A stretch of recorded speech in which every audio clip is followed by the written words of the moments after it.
Hi mga Vebs, since natalo tayo nung nakaraan at ito at maglalaro na naman tayo ng ML. At dito, Apan Bunny, yung sinasuggest nila ay si Valier. Pero ang binan ko ay si Gatot Chaka. Opo, Gatot Chaka kasi naiinis ako dyan kapag ka nag-ultimate. Kahit gumamit ka pa ng flicker, mahuhuli ka pa rin niya. Dagdag credits pa kapag ka may kasama ka. Maiista na lang kayo bigla. Tapos kalaunan, mag-maniac, mag-savage, pakalaban. Pero ako lang ba guys, yung naiinis kapag isa sa mga kakampi ko ang hindi nakapag-ban, di ba? Sayang. Ano yun, magbaban ka na lang, tutulog-tulog ka pa. Kung puyat ka, hindi ka na naglaro, di ba? At sa first pick namin ay si Maskov. Pero yung nagpipick, nagdi-decide pa kasi naguguluhan pa siguro siya. At ayan na nga, nakapag-pick na siya. At tapos, ito na naman tayo, may match na naman. Alam niyang match ako. Nakakainis talaga, walang nag-a-adjust, no? Ay, sorry, ako pala yun. Akala ko yung kakampi ko nagpipick na naman ng nana.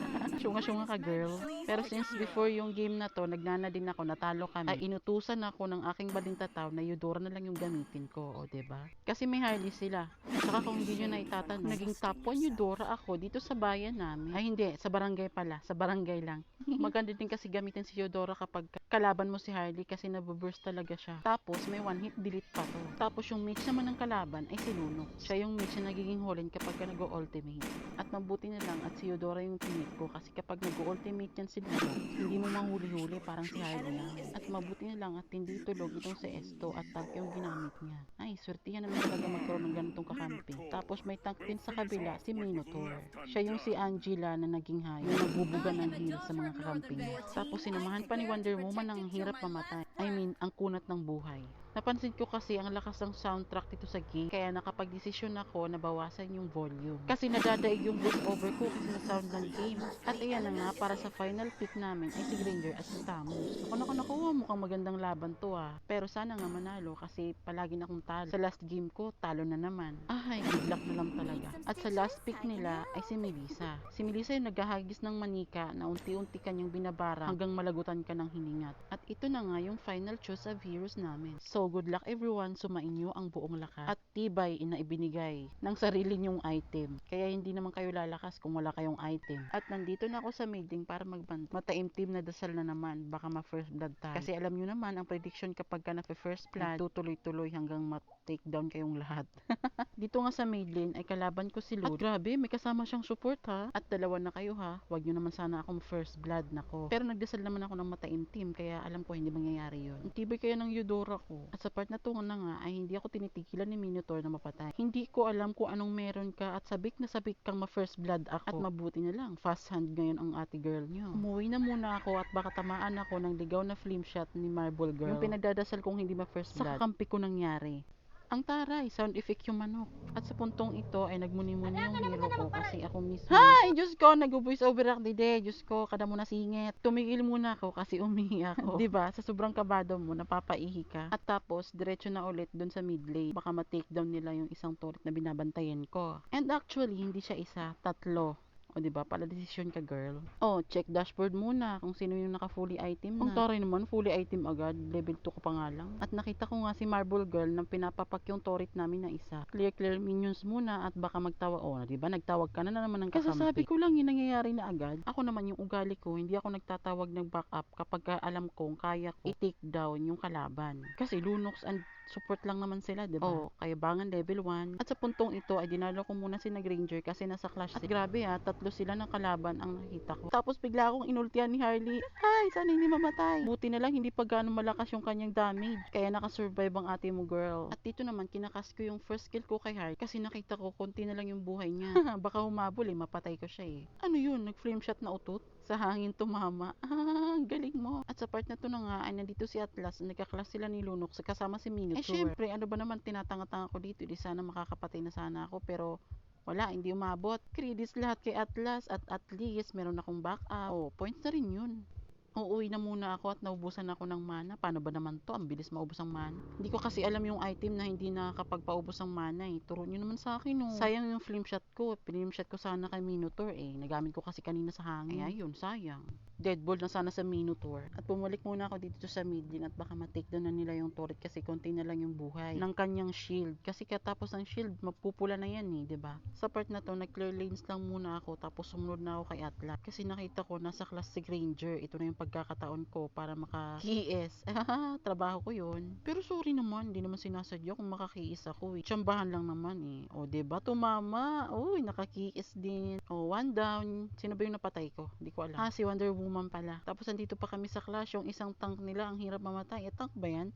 Oo, tama, tank nga. Sobrang kunat kasi niyan ni Minotaur eh. Buti na lang na-takedown siya ni Atlas. At least may assist ako doon. Kanina pa ako nagsasabing backup, assist pa lang tawag doon. Ay nako, lagi na lang ako mali-mali dito. At check item muna para i-prioritize yung dapat unahin na item. Para one combo kill na. Ang sakit pa naman ito ni Eudora kapag ka naka-on na yun. Yung binigyan mo ng lightning ball yung kalaban tapos patay agad, di ba? Ang galing talaga ni Eudora. Yan ang gusto ko sa kanya kapag ginagamit ko. Bukod sa nakakapag-burst ng ulti, mabilis din siyang makapag-farm. Kasi naman, kuryente yung gamit niya eh. O, diba? At habang nandito ako sa bush nang nakita ko si Harley, kaya nag one hit combo agad ako. Tapos nag flame shot. Pero hindi naman tumama. Yan kasi, may kasama kasi siya eh. Tapos bigla pa akong inultihan ni Harley. Diyos kimi yung santivsima. Sana hindi ako mamatay. Time-team na dasal. Turn on. Ang galing ni Harley. Kunti na lang ng buhay. Hindi pa namatay. Tapos nagamit ko pa yung flame shot ko kanina sa mali. Diyos ko talaga. Umuwi na muna ako. Baka tamaan ng ligaw na flame shot ni Marble Girl eh.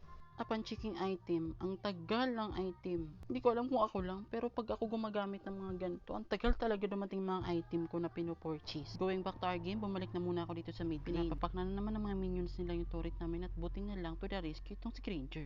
Habang tinutulungan ko dito si Granger, aba, may umuulti dito sa akin. Hindi pala ulti, iniskilan pala ako ni Lunok. At ayan na nga, nag-ulti na nga siya. Grabe, ang sakit. Ay, ako pala yung nag-ulti pero hindi tumama. Ay, galing. Naging bola na si Lunox at buti na lang napatay siya ni Granger. So, uuwi na muna ako at baka matamaan na naman tayo ng ligawan na ring light. Ring light pa yung tawag dun sa ulti ni Harley. Correct nyo na lang kasi hindi ko talaga alam. Akala ko konti na lang yung mana ko kaya hindi na muna ako umuwi. Kaya nag-clear up flames muna ako dito sa mid lane. Alam na, kita nyo naman, baka ma-takedown na yung turret namin. Ayoko pa naman na binabawasan yung turret namin. Kaya hanggang manalo kami, walang bawas yung turret namin. As if naman kung pwede yun. Pwera na lang kung nag-concede defeat yung kalaban. And as of this moment, naultihan ko si Lunox at biglang nangisay. Sorry Lunox, hindi naman talaga ikaw yung goal ko eh. Kasi mag-clear up lanes lang naman sana ako eh. Sorry. Kaya next time, chick boost din pag may time. Kasi pag ako kalaban nyo, aabangan ko talaga kayo sa bush. Hindi nyo namamalayan, nangingisay na pala kayo. Binala ko pa nga sanang ikiis itong si Harley. Pero hindi umabot, credits na lang doon kay Granger. At siguro nagtawag siya ng kakampi kaya sumunod itong si Wonder Woman. Kaya hindi niya kami tinigilan ni Granger. At mabuti na lang dumating itong si Tamus. Grabe, tapatan na to ng makukunat. Di siya nagogi kay Tamus. Clear minions ulit para ma-maintain yung turret na walang bawas hanggang mag-end. Tapos nagbabalak pa sana ako umuwi. Kaso bigla ko napindot yung lightning ball kaya naultihan ko si Lunox. Ayun, patay. Sorry Lunox, hindi naman talaga ikaw yung goal ko eh. Pasensya na, bawi ka na lang next time. Habang nire-review ko tong voice over na to, natatawa ako sa pag-pronounce ko sa Lunox. Bisayang Bisaya Lunox. Hindi ba pwedeng Lunox? Kaya tayo pinagtatawan ng mga purong Tagalog eh. Kasi kung paano tayo magsalita, na-apply natin sa kung anong merong dialect tayo, diba? Daming hanash. Going back to the game. Dito nga, bumalik ako sa media at nakita ko si Harley. Aba, parang naghahanap buhay yata ito eh. Buti na lang, cooldown pa tong mga skill ko. Kung one hit combo ka rin sa akin mamaya. Oh lol, dapat combo. Huy, ayun na naman si Marble Girl. Sa puntong ito ay nagpapaapoy muna ako kasi inutusan ako ng ate ko para magprito ng tuyo kasi wala kaming ulam. O diba, naisama pa yung pagpiprito. Pero nakapatay ako kay Luna. Grabe, one hit combo yun ha. Double kill sana kung humabol itong si Harley. Yabang ko naman. Ang lisik talaga yung Harley na yan. Ang bilis-bilis niyang tumakbo. Pero aabangan talaga kita. One hit combo rin kita mamaya. Tignan mo, makakauwi ka agad sa turret nyo. Sa puntong ito ay dumalaw ako dito sa taas at nakita ko si Freya. Hala, naultihan ko yung Wonder Woman yung napakakunat. One hit combo ulit yun. O diba, nag-recall muna ako. Kita nyo naman, mauubusan ako ng mana. Kaya recall muna pag may time. Tapos bumalik muna ako dito sa milin kasi pinapapak na naman nila. Nangangalahatin yung binabantayan kong turret. Ayan, biglang dumating si Lunox. Ayan, ultihan ka tuloy. O, rest in peace. Huwag kasi nga hawak sa kuryente at biglang mangisay. Sabi ko na sa inyo eh. At guys, hindi ko na mamalayan. Naka 6 kills na pala ako ha. Pero karamihan dun KS. Uy, wag nga kayo. Kahit naman kayo, ginagawa nyo yun eh. At teka nga, sino pa kumukontra? Para kang tenga. Oh, back to voice over muna habang nagpapainit ako ng kawali. Kasi magpiprito nga ako ng tuyo. Tapos pagkabalik ko dito sa mid lane, naultihan ko si Freya. Ayun, naka-godlike na ako. Grabe, at double kill pa nga. Huy, Eudora, sumusobra ka na. Ang yabang. Ay, Lonok, sorry ulit. Ayun, credits na naman dun sa kabila. Ay, kakampi pala namin. Si Masko bang nakapatay? Naka-double kill pa nga. Ay, grabe. Parang papala rin tayo for today's video. Sana laging ganito na lang kakampi ko. Ay, Diyos ko, naghahanap buhay si Minotaur. Pinapapak niya yung red buff namin. Ay, blue buff pala. Tapos nagagisa naman ng manika itong si Melissa. At buti na lang, mabilis ang kamay ng ate mo, girl.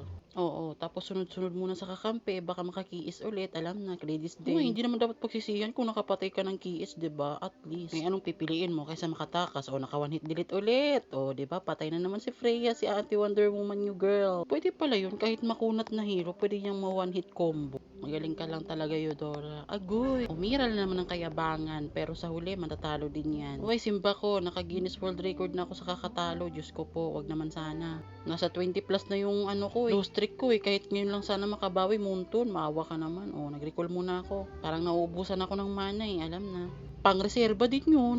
Di ba guys, na-mention ko kanina na magpiprito ako ng toyo? May nagbigay pala sa amin ng ulam. Yung ulam, ginisadong munggo. Tapos, nung tinikman ko, sobrang alat. Kaya ang ginawa ko, ininit ko, tapos nilagyan ko ng konting tubig para mawala yung alat. Tapos dinagdagan ko ng asin.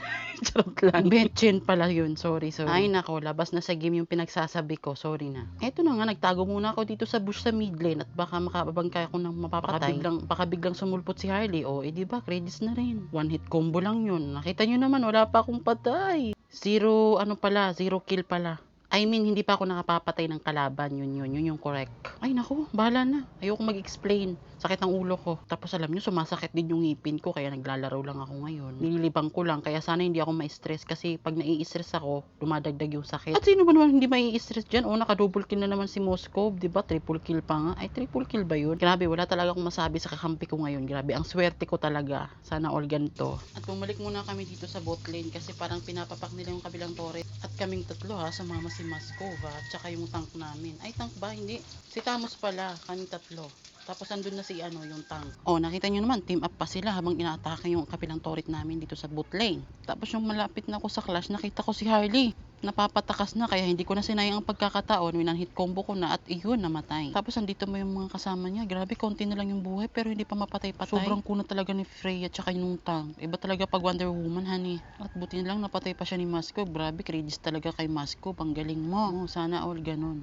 Natupad na rin yung hinihiling ko na hindi matalo. Ay, hindi pa sure. Kasi hindi mo sure, malay mo naman mag-late game sila, diba? Chinik ko yung item ko, kulang pa, pero kita nyo naman nakakapag one hit combo na ako. Isang one hit combo ko lang, nangingisay agad yung kalaban. Grabe, ang dami talagang manok namin dito. Oo, ayan na naman, minadarig na naman kayo. Pagpasensya nyo na at yan ang aking sound effects for today's video. Ang dami kong kwento, no? Imbes na pupunta tayo sa ML, napupunta dun sa kwento ko, oo. And at this point, pumunta muna ako dito sa mid lane kasi parang nasa clash yung mga kakampi ko. Pero hindi ako tumuloy kaya nagtago muna ako dito sa bush. Mag-aabang ng mawawan hit combo. Grabe, sa sobrang bilis kong magsalita, parang nabubulol na ako. Pasensya na po, sinasanay ko lang yung sarili ko kung paano magsalita online. On mic pala, hindi online. Sorry. At sa dami kong kwento, hindi ko namamalaya na kasampung kill na pala ako. Hindi ko rin namamalaya na naglo-load yung mga kakampi ko. And at this moment, nakita ko magkasama si Lunox at saka si Minotaur. Ayun, na one hit combo ko na naman si Minotaur. O diba, tank na yun. Tatlo pala sila, kasama nila si Melissa. Mabuti na lang, nakaalis ako agad kundi naultihan ako ni Melissa. O diba? At umuwi na muna ako at baka may makita na naman akong dito kababalaghan na magkasamang magkakampi na kalaban at baka mapatay nila ako, o diba? Sayang ang paghihintay ko dun sa bush. Pagbalik ko dito sa mid lane, bigla akong na one hit combo si Lunox. I'm sorry na naman, Lunox. Hala guys, nakat. Wala talaga akong talent sa mga gantong editing. Pasensya na po kung nakat yung video. Ako kasi kapag ka nag-edit, kung ano yung inedit ko, yun na yun. Hindi ko pwedeng papuputol-putulin. Kasi kapag ka nakat kasi na hindi talaga. Naman pwede nang ibalik yung naikat, diba? Hindi na pwede yun sa CapCut. Wala talaga akong talent sa mga editing skills eh. I'm sorry. Uy, na one hit combo ko na naman si Harley. I'm sorry, Harley. Namatay ka agad. Kakauwi mo lang yata eh. Pero ganun pa man, bawi ka na lang next time kasi ako ganun din naman eh. May mga pagkakataon sa last game ko, yung kaka-spawn mo pa lang, tapos pagbalik mo sa clash, namatay ka agad, 'di ba? Hindi mo alam kung magigigil ka o ano, malas ka talaga. Tapos all mid na kami. Tapos habang nasa clash, grabe, ang dami-dami nila. Hindi mo lang ako nakapatay kahit isa. O diba, buti na lang nagtatago-tago lang ako at sinasagip ako ng tank namin. At talaga naman, di talaga ako magsisisi. Naging kakampi ko itong si Masko. Grabe boy, binuhat mo talaga kami. Thank you. Samahan pa ng tank na sobrang galing. O diba, patipi-tipi pa nga. Pero pakiusap po naman, huwag nyo naman tipihan yung kalaban. Baka naiinis na sila. Nako, inisin mo palalo. Habang papalapit na nga kami sa main turret nila, ay nagpapakita kitang gilas itong si Harley, pero napatay din siya ni Granger. Kaya pasensya na, B, talaga. Hindi talaga umaksis yung technique mo na maging maliksi. Kasi ganun yung katangian ni Harley, di ba? Sobrang liksi niya. Grabe. Ay, wag nyo na lang pansinin yung mga nagchat-chat sa akin. Blinak ko na yan kanina kasi scammer yan. Grabe, sobrang kailangan ko ng pera tapos hindi niya ako sinipot. Naghintay ako dun sa parking lot na sinasabi niya pero wala naman dumating na Indiano. Siyempre, ikaw ba naman offer ng one night stand? 10,000 yung bayad o di ka ba doon? Tatanggihan mo ba yan kung kailangan mo ng pera? 'Di ba? Kapit sa patalim. Hoy, joke lang ha, hindi totoo 'yun. Walang ganon. Kaya back to mid lane na tayo, back to the game kasi parang pinapapak na ng kakampi namin yung Lord. Tapos kapag ang kalaban, 'di ba? Kapag alam nilang panalo na sila, naglo-lord pa sila. Kami din. Siyempre, gusto lang din namin ng assurance. Baka mamaya maka-late game kayo as what I've said before. English yun. Habang naglo-lord kami, dumating si Lunox para ipagtanggol yung mga kalaban niya. Pero hindi siya nagtagumpay. Isang one hit combo ko lang yan. Tapos sa amin pa yung Lord. Diba? Naka-double kill pa nga yata. Ay, parang na-shutdown ako dito. Diba? Pero kaya pa yan. Sige lang. Andyan pa naman si Maskov. Alam ko hindi yan mamamatay. Ang galing umilag yan Hindi naman pasmado yan. Diba? Tignan mo, konti na lang yung buhay niya pero nakapatay pa siya. Tapos binalikan pa niya yung tank dyan. Tapos naka-triple kill. Ay, hindi pala. Habang nasa kalagitnaan pa kami ng spawn, nakita ko dito sa video na itong si Harley, nagbapakasakali siya na i-takedown niya yung Lord. Ma-takedown pala. Ay, Bisaya ka talaga. Pero ayun, kalaon, namatay din siya. Kasi guys, suggest ko lang, kapag konti na lang yung buhay nyo, tapos may Lord, wag nyo nang i-defend yung Lord. Kasi hindi naman kayo MM Buti sana kung MM kayo na may physical lifesteal. Kasi kahit konti na lang yung buhay nyo, matitakedown nyo pa rin yung Lord. Kasi may lifesteal kayo di ba? Mindset ba? Mindset. At sa kasamaang palad ay hindi umabot yung Lord namin sa main turret nila. Pagka-spawn ko nga, isinilip ko muna dito sa top lane kung ano yung update. At nagulat ako, nakakilling spree na naman si yung MM namin. Napatay niya yung tank nila. Ay, galing talaga ni Maskov. At sa pagkakataong ito ay nagdesisyon na akong lumakad. Hindi, gumapang. Ay, ang OA. Maganda kasi sa mga pagkakataong ito, all mid na kami kasi malapit ng ma-takedown yung main turret nila. Open turret na rin naman sila, diba? Nakita nyo naman, isa na lang yung turret na nakabantay. Dito sa mid lane, ay sa bot lane nila. Pagkadating ko nga dito sa clash, ay nakapatay agad ako. Hindi ko lang sure kung napatay ko tong si Melissa. Napatay ni Atlas. Si Atlas pala yung nakapatay. Pero ako, napatay ko si Harley. Diba? Na one hit combo ko si Harley. Pero yung namatay, si Harley din. Ay, akala ko si Melissa. Ang gulo. Diba may ganun? Yung na one night stand. Ay, mali. Take two. Yung ba na one hit combo mo yung kabila, pero yung isang kalaban yung namatay. Diba may ganun? Ay, malapit na pala ako mamatay. Kaya magre-recall muna ako. At buti lang hindi ako natamaan ng flame shot na ligaw. Sayang talaga. Imbes na mag-recall ka, matatamaan ka lang ng flame shot na ligaw. Di sayang. Ano ba tayo? Paulit-ulit. Malapit na tayo sa exciting part, kaya bumalik na muna ako dito sa mid lane. Ano ba? Palagi na lang may muna. Asus, basta. Kung ano yung sinabi ko, yun na yun. Yun ang technique ko para humaba yung voice over. Mali yung pronunciation. Voice over. Kaya pumunta muna ako dito sa top lane at para tulungan yung clash dun sa mga kalaban. Alam nyo na, baka sakaling makakiis ulit. Diba? Isang beses pa lang ako namatay. Sana hindi na mamatay ulit. Ayoko na. Pero at the same time, sana hindi kami matalo kasi parang nangangamoy talo to naka-takedown ulit. Diba? Ayan, si Lunox na naman yung na-target. Sorry, Lunox. And as of this moment, nasa clash na sila sa boot lane. Ay, mid lane pala itong si Tamos saka itong si Maskov. Ay, grabe ang tibay ni Tamos. Konti na lang yung buhay niya pero napatay man niya si Wonder Woman. Tsaka si Harley. Ang galing. Pero ipapractice ko yan si Tamos May Tamos na ako. Malay mo, dyan ako magaling. Charot. And as of this moment, bumalik ako dito sa mid lane para ipagtanggol yung kakampi ko. Pero ito, napatay ko si Melissa. Diba? Ang galing. Konting-konti na lang talaga matatapos na yung turret nila. Main turret pala nila. Buti lang dumating agad yung mga minions. Ayan, i-tower lock na namin. Mekos-mekos para matapos na habang hindi pa sila bumabalik mag-spawn. Good luck. Diba? Panalo ay sa wakas. Ngayon na nakatikim. After 23 loss streak. At mukhang magiging MVP pa ako nito kasi isang beses lang ako namatay. Tignan natin. Let's see. Ngayon ko lang bumawi Eudora talaga. Sana. Ay, grabe nagsasalita dito. Diba? Di nga ako nagkamali. MVP nga ako, te. Thank you for watching. Bawi ulit sa susunod. Sana tuloy-tuloy na itong munton. Sana. At parang nararamdaman ko may magiging kaduwa ako dito kasi naging MVP ako. Kasi ganun yung mga kakampi, diba? Kapag alam nilang magaling, ipa-follow ka nila. Pero ako naman, syempre, follow back din. Kasi malay mo naman, sila yung dahilan para mag-rank up ako at makaabot ako ng mythic. Salamat sa panonood, guys. Yan lang for today's video.